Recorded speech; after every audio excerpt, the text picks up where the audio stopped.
하지 않는 분은 없을 것입니다. 혹시 우리 여기 계시는 분들 가운데서 나는 형통한 삶을 살아가고 있다 라고 생각하시는 분도 계십니까? 그런 분도 계시겠죠. 하지만 대부분 여기 계신 분들은 나는 내 삶이 좀 형통했으면 좋겠다 라는 그런 기대가 더 많을 것 같습니다. 어떻게 하면 우리의 인생이 형통한 축복을 누릴 수 있을까를 오늘 창세기 39장에 나오는 요셉의 이야기를 통해서 함께 나눠보고 또 그 교훈을 살펴보려고 합니다. 여러분, 요셉은 어떤 사람일까요? 창세기에 보면은 가장 드라마틱한 그런 인생을 산 사람들 가운데 우리는 요셉을 꼽을 수가 있습니다. 요셉은 그 아버지가 야곱이지요. 야곱은 아내가 4명이나 되었습니다. 부러워할 일이 아닙니다. 왜냐하면 한 명의 아내도 우리가 감당하기 어려운데 4명이나 되었으니까 상당히 힘들었을 것입니다. 그러다 보니까 아들을 12명을 낳게 되죠. 요셉은 11번째 아들로 태어납니다. 그런데 요셉이 태어나서 자라보니 10명의 형들이 만만치 않습니다.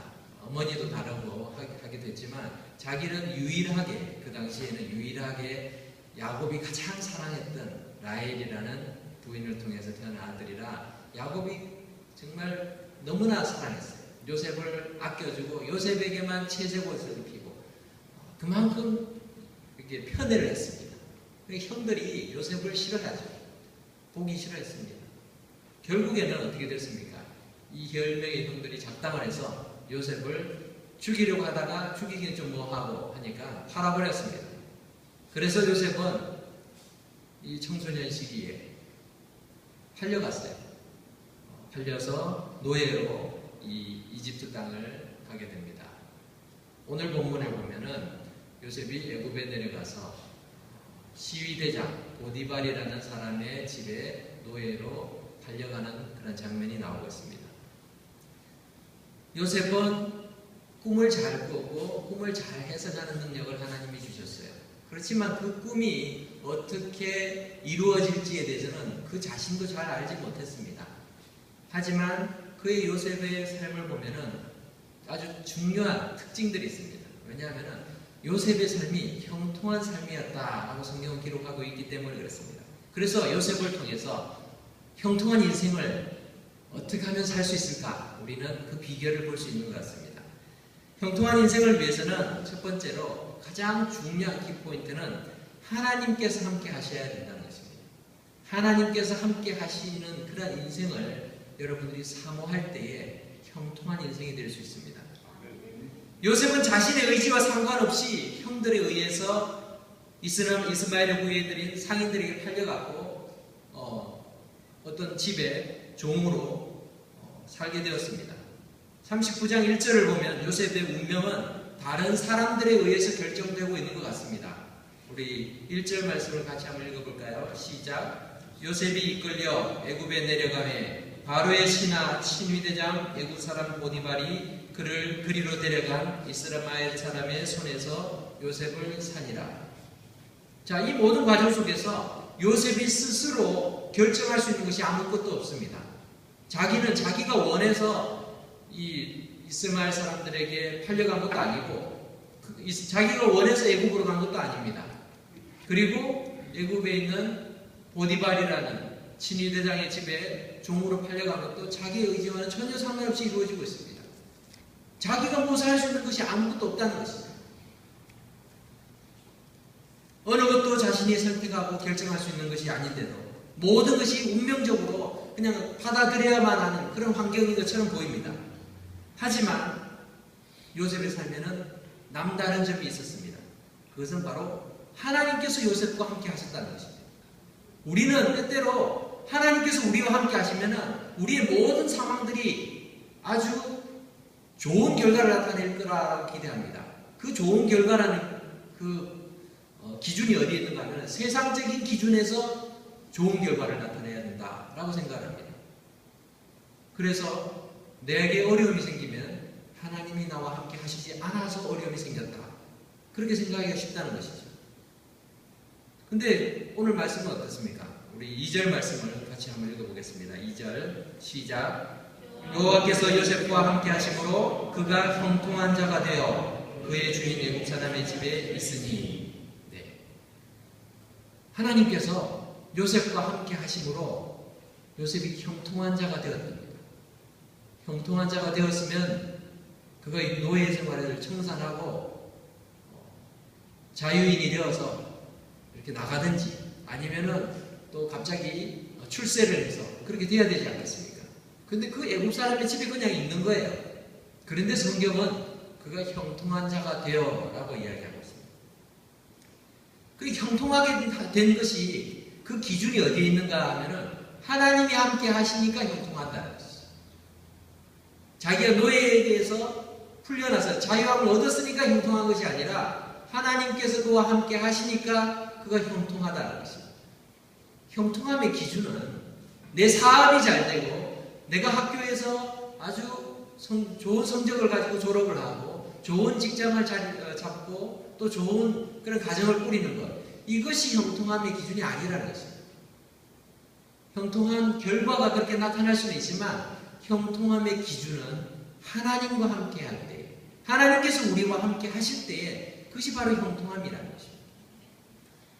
그는 여전히 이집트 사람의 집에서 노예로 있었습니다. 하지만 하나님께서 그와 함께 하시니까 형통했다. 성경은 기록하고 있습니다. 사랑하는 성도 여러분, 여러분의 형통한 삶을 어떻게 정의하십니까?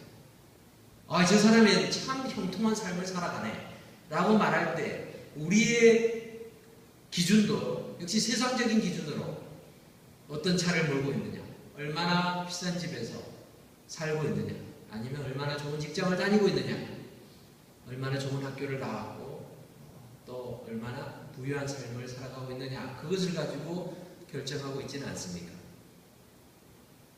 요셉의 이야기를 대할 때에도 우리는 당시 그가 세상의 중심과 같은 이집트, 애굽의 총리 대신이 되었으니까 그는 형통한 삶을 살았다, 그렇게 생각할지 모릅니다. 그렇지 않겠어요?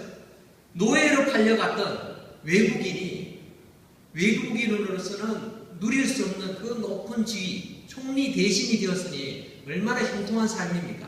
그런데 성경에서는 요셉이 총리 대신이 되었을 때 그가 형통한 삶을 살았다라고 얘기하고 있지 않다는 것입니다. 그가 지금 노예로 잡혀가서 종살이를 하고 있는데 그 삶을 향해서 성경 말씀은 그가 형통한 자가 되었다라고 얘기하고 있습니다. 39장 후반부에 보면은 더 억울한 일을 당합니다. 그래서 이 요셉은 감옥에 잡혀 들어갑니다. 감옥에 들어갔는데 성경은 놀랍게도 이 39장 40절에서 하나님께서 여호와께서 그와 함께 하심으로 그가 형통하였더라라고 얘기합니다. 감옥에 있어도 형통하다는 거죠. 그러니까 우리가 형통하다는 그 관념, 그 개념들을 다시 달리 가질 필요가 있습니다. 사랑하는 성도 여러분, 형통함의 기준은 바로 하나님이십니다. 하나님께서 우리와 함께 하시느냐, 하지 않느냐, 이것이 우리의 삶의 형통을 가늠하는 기준이 되는 것입니다.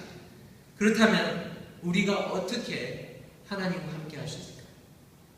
하나님께서 우리에게 원하시는 일과 방식을 우리가 잘 깨닫고 순종할 때에 우리는 천국과 또한 이 땅에서 하나님과의 깊은 교제를 누릴 수 있습니다. 하나님과 함께 하시는 삶, 그것이 바로 형통한 삶이라는 것을 믿으시기 바랍니다.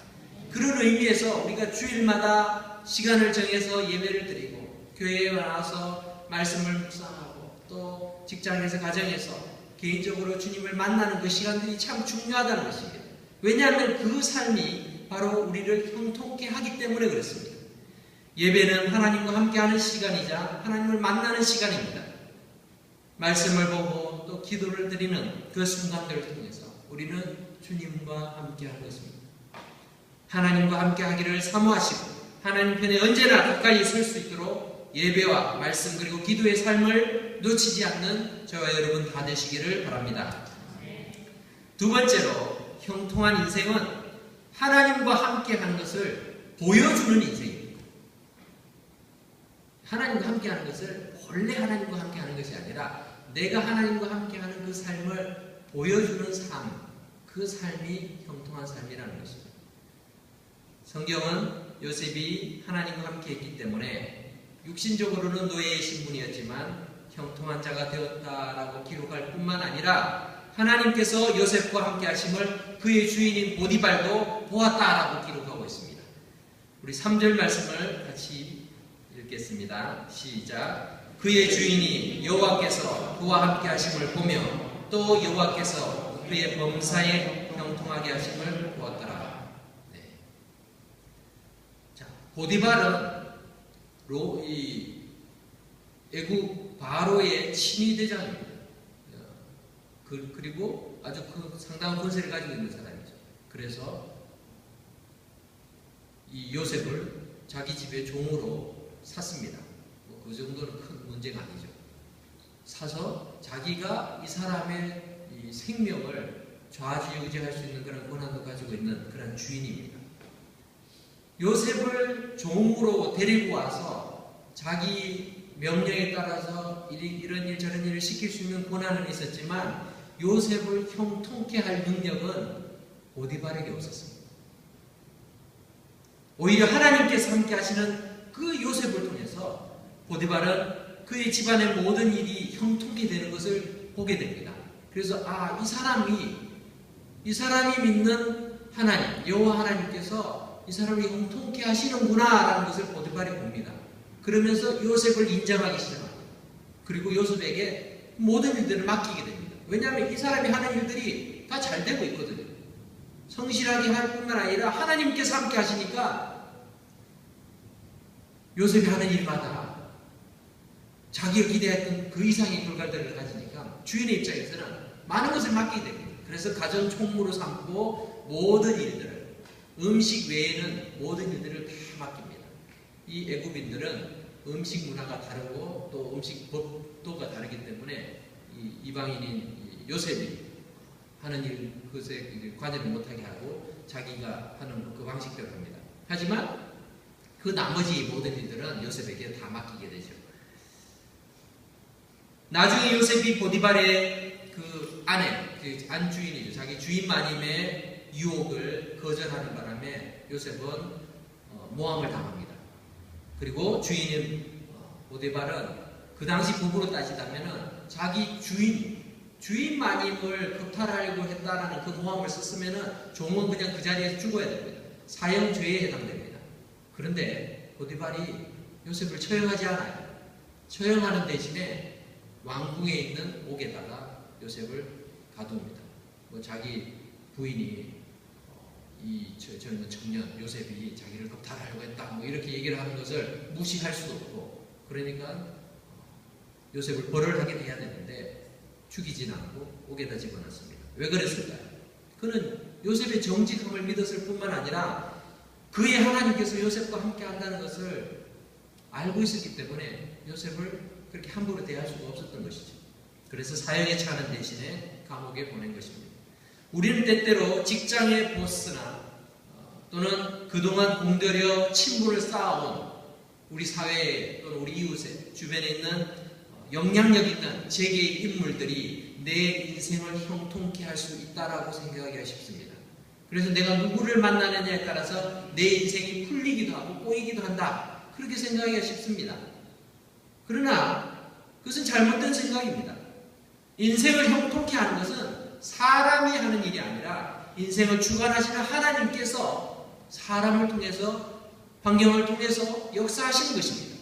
이것을 믿고 하나님만을 의지할 때에 우리의 믿음이 우리의 말과 행동을 통해서 드러나게 되는 것입니다. 사랑하는 성도 여러분, 우리는 어떻게 하나님께서 우리와 함께 하심을 우리의 삶을 통해서 보여줄 수 있겠습니까? 그리스도인이라면, 크리스찬으로서 믿음을 믿지 않는 자들에게 보여줄 수 있어야 됩니다. 세상에 나가서는 믿지 않는 사람처럼 행동하고 말하고 생각하고 그러면서 교회에 와서는 내가 그리스도인이라 이야기하는 것은 하나님께서 나와 함께 하심을 우리가 꽁꽁 숨기고 사는 사람의 삶이라는 것입니다. 다니엘은 이 바벨론에 끌려가서 총리가 되었음에도 불구하고 그는 하나님을 향해서 매일 3번씩 기도하는 일을 멈추지 않았습니다. 법으로 정해서 다른 신에게 절하고 기도하는 자들에게는 사형에 처한다, 사자고리 집어넣는다 라는 법이 생겼어도 그는 내가 하나님 앞에 예배드리고 기도하는 그 모습을 숨기지 않았습니다. 다니엘의 세 친구는 여러 번의 기회를 주면서 이 느부갓네살 왕이 네가 다시 한 번만 너희들이 내 신상 앞에 절만하면은 내가 용서해 주겠다라고 얘기할 때도 그들이 그 믿음을 버리지 않았습니다. 불못불에 던져짐을 당할지라도 우리는 왕의 신상에 절할 수 없습니다. 자신의 믿음을 그렇게 고백하고 드러냈습니다. 믿음을 드러내는 삶을 살아갈 때에 하나님께서 함께 하십니다. 세상에서 우리가 믿음을 드러낼 때 우리의 삶이 힘들어질 수 있습니다.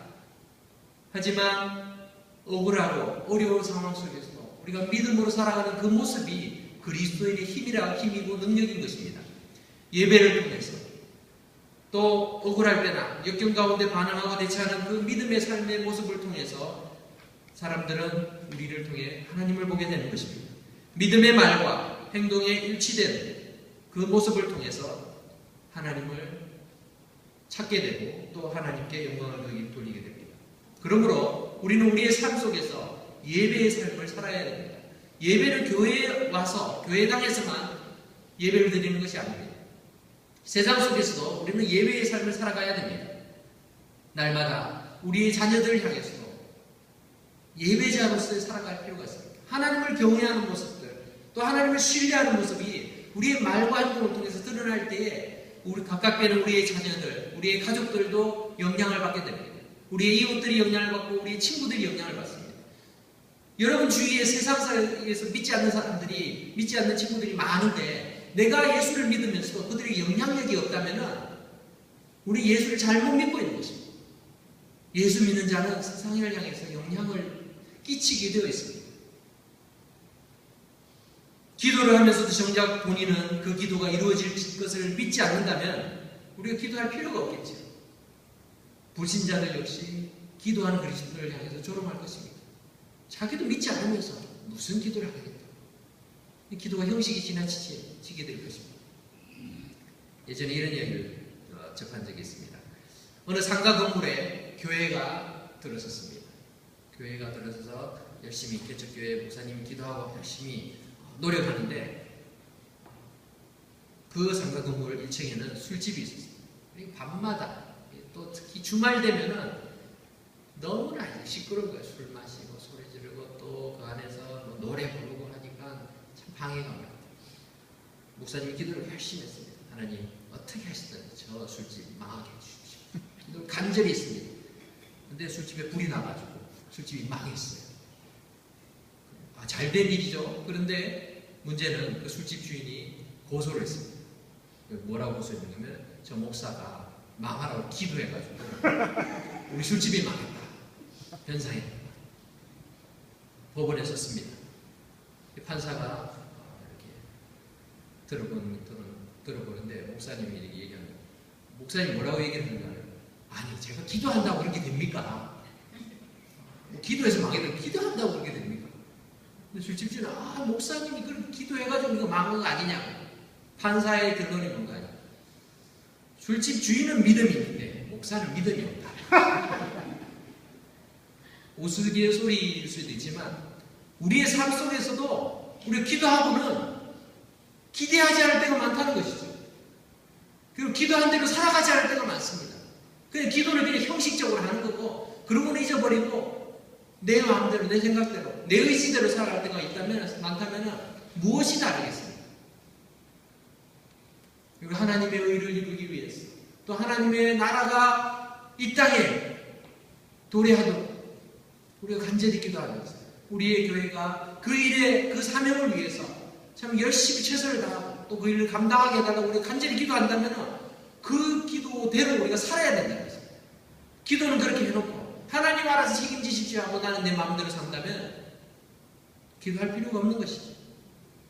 믿는 대로 말하고 행동하며 우리가 믿는 하나님을 내 삶 속에서 드러내고자 힘쓸 때 하나님께서는 우리의 삶을 형통케 하실 줄 믿습니다. 우리가 하나님을 경외하는 삶을 살아갈 때 사람들은 우리를 통해서 살아계신 하나님을 만나게 됩니다. 세상은 자꾸만 내가 위대해져야 한다라고 가르칩니다. 하지만 성경은 위대하신 하나님을 드러내고 높이는 인생을 살아가라, 그렇게 말씀하고 있는 것입니다. 우리의 삶 속에서 하나님이 우리와 함께 하심을 많은 사람들에게 보여줄 수 있기를 바랍니다. 꼭 세상에서, 세상적인 기준에서 성공한 위치에 있어야지만 하나님을 나타내고 드러낼 수 있는 것이 아닙니다. 우리의 처한 환경 속에서 내가 아무리 낮은 위치에 있을지라도 요셉은 종으로 있으면서 하나님이 함께 계심을 그 주인에게 보여줄 수 있었습니다. 그렇다면 우리 역시 우리가 처한 환경 속에서 하나님 살아계심을 보여줄 수 있고 하나님이 나와 함께 하심을 보여줄 수 있음을 우리가 믿고 또 그렇게 살아갈 수 있는 저와 여러분 되시기를 바랍니다. 마지막으로 형통한 인생은 하나님의 은총을 다른 사람들과 함께 나누는 인생입니다.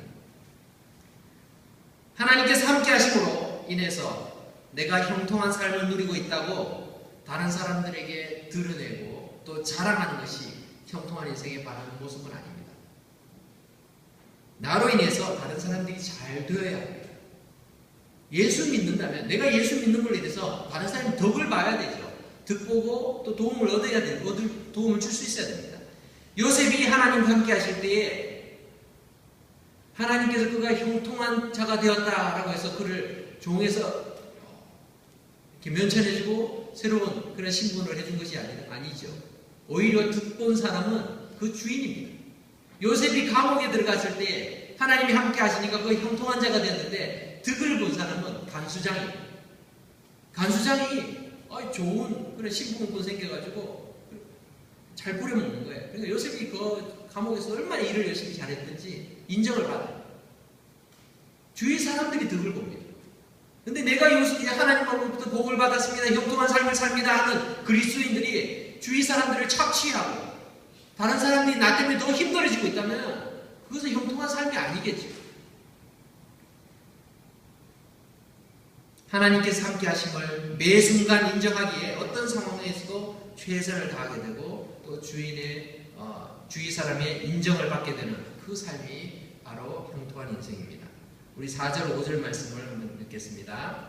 4절 5절 같이 읽습니다. 시작. 요셉이 그의 주인에게 은혜를 입어 섬김에 그가 요셉을 가정 총무로 삼고 자기 소유를 다 그의 손에 위탁하니 그가 요셉에게 자기의 집과 그의 모든 소유물을 주관하게 한 때부터 여호와께서 요셉을 위하여 그 애굽 사람의 집에 복을 내리심으로 여호와의 복이 그의 집과 밭에 있는 모든 소유에 미치니라.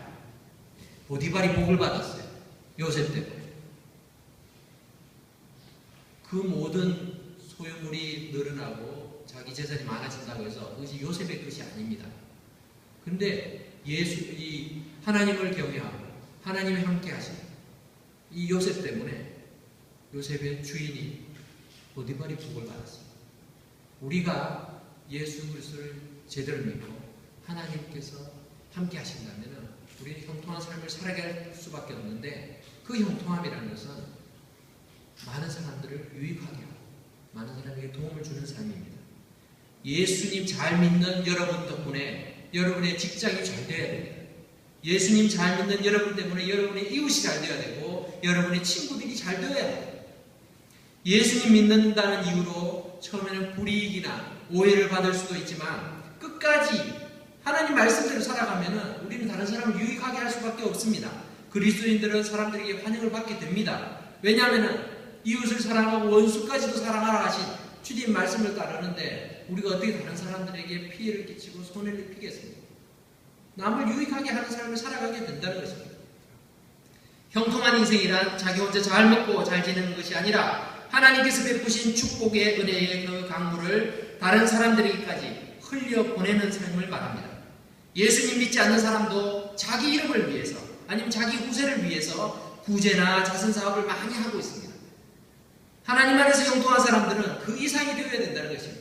하나님을 드러내고 하나님의 영광을 선포하기 위해서 그렇게 다른 사람을 섬길 수 있어야 되는 것입니다.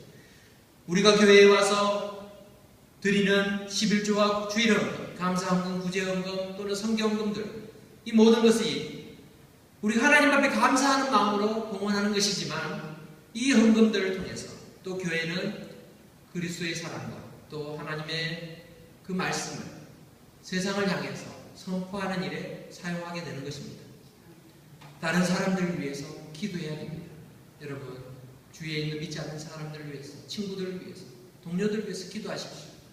그들에게 진심으로 그들을 위해서 축복하고 섬길 수 있기를 바랍니다. 그리고 협력하고 섬겨야 됩니다. 갚을 것이 없는 사람이라면 더더욱 그래야 됩니다. 딱 보고 저 사람은 내가 이렇게 잘 도와주면 나중에 내게 보답할 사람이야 라고 해서 그 사람을 돕는다는 것은 계산적입니다. 하나님께서는 그것을 원하는 것이 아니죠. 내게 갚지 않을 사람에게조차도 열심히 도울 수 있는 그러한 삶을 살아가는 자가 형통한 인생입니다. 말씀을 맺겠습니다. 인생은 무대 위에 서 있는 연기자와 같습니다. 우리의 각자의 인생은 다 다르지만 하나님 보실 때에는 하나님께서 우리를 무대 위에 있는 연기자처럼 그렇게 보실 것입니다. 한 인생에 대한 진정한 평가는 모든 연극이 끝나고 막이 내려진 뒤에야 알 수 있을 것입니다. 여러분 보시기에 세상에서 성공하고 또 형통한 인생을 살아가는 그러한 사람들이 많이 있을 것입니다. 하지만 하나님 없는 인생은 형통할 수가 없습니다. 얼마 전 로빈 윌리엄스라는 유명한 배우가 세상을 떠났습니다. 성공한 배우였고 전 세계의 수많은 사람들이 그를 좋아했습니다. 참 좋은 영화 속에 주연을 하고 또 좋은 그런 영향력을 끼쳤습니다. 그런데 63세라는 그다지 많지 않은 나이로 자신의 세계를 스스로 마감했습니다. 형통한 인생 같았지만 세상에서는 세상이 줄 수 있는 위로가 그만큼 제한적이었다는 것입니다. 한국 굴지의 대기업 총수가 지금 몸을 가누지도 못하는 상태로 병원에 입원한 지가 몇 달이 되고 있습니다. 구원파 교주의 장례식이 며칠 전에 있었습니다. 잘못된 길을 가면서도 많은 사람들이 부러워하는 그런 모습들로 살아갈 수 있습니다. 하지만 결과는 하나님께서 어떻게 판단하시느냐에 따라 다르다는 것이죠. 하나님께서는 우리의 역할을 세심하게 지켜보고 계십니다. 내 기분, 내 취향을 따라서 아니면 내 욕심을 따라서 열심히 달려가는 그 인생, 나중에 돌이켜보면 남는 것이 전혀 없습니다. 하나님 앞에 설 때에 우리는 두려워해야 됩니다. 내가 무엇을 위해서 그렇게 열심히 노력하며 달려왔는가, 내가 하나님을 위해서 얼만큼 내 인생을 투자했던가 돌이켜보아야 할 필요가 있습니다. 형통한 인생은 세상적으로 부귀와 명예, 권세를 가진다고 되는 것이 아닙니다. 하나님께서 함께 하시는 인생이 형통한 인생이기에 어려움 속에서도 우리는 기뻐할 수 있어야 됩니다. 감사할 수 있고 또 소망 가운데 인내할 수 있게 됩니다. 하나님께서 우리와 함께 하실 때 하나님께서는 우리의 가정을 통해서 그리고 직장을 통해서 하나님의 영광을 드러내도록 우리를 사용하실 것입니다. 우리 주변의 많은 사람들이 우리 때문에 함께 복을 누리고 하나님의 살아가는 계심을 볼 수 있게 될 때에 우리는 형통한 인생을 사는 것입니다. 사랑하는 성도 여러분, 예수 그리스도를 생명의 구주로 믿는 자들은 이미 많은 복을 누리는 자들입니다. 하나님의 자녀의 축복을 누리고 있고 또 자녀의 권세를 누릴 뿐만 아니라 천국을 또 영생을 보장받고 그렇게 살아갑니다. 매일 주님과 동행하면서 그 기쁨을 누리고 형통한 인생을 많은 사람들에게 보여주고 나눠줄 수 있는 그런 믿음의 인생, 축복된 삶을 살아가는 저와 여러분 되시기를 주님의 이름으로 축원합니다.